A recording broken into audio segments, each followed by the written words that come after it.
Hello, and welcome to tonight's episode. If you haven't joined us in a while, this week's spotlight is on technology and how it enhances a performance. I am especially loving this week as it means that we are focusing on one of my favorite topics as well as a wonderful play, 1984, adapted by Shake and Stir Theatre Company. I am fortunate enough to have the privilege to talk to you about the audio and visuals today. First up, we're going to hone into the lighting aspect. When you think about 1984, I'm sure you conjure up an image relating to the dark and disturbing themes presented in the novel.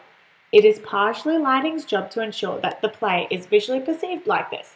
Hence the reason why the majority of 1984 was dim and had limited lighting, with dark colours, especially blue, because it coincides with the negative themes of the play as well as establishing mood for the audience.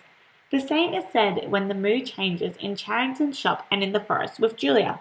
The golden orange light is shone on the stage, obviously emphasizing the change of mood into positive and relaxed.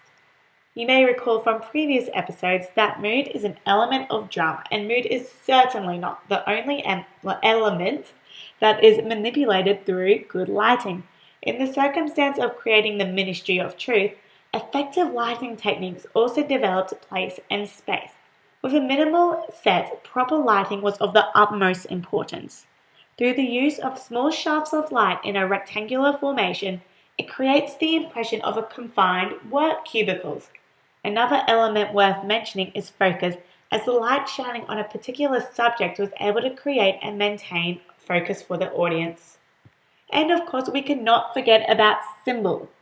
Due to our limited time, I can't unfortunately go into too much detail about the abundance of symbolism in 1984. However, there will indeed be a follow-up video focusing solely on it for you.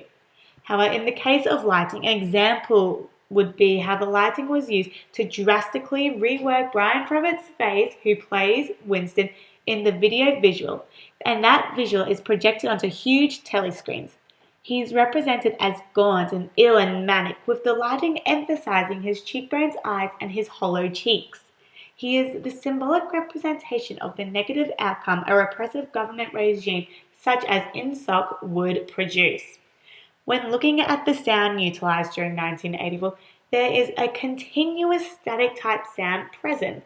That omnipresent noise is an audio symbol of the omnipresent Big Brother and the surveillance he creates. It also helped to enforce the unnerving mood for the audience, the sensation that someone is always watching. Other noises during the torture scene in room 101 helped develop the mood again through the use of sharp, loud, unnatural sounds that make the audience uncomfortable and help provide them with a greater sense of dramatic meaning.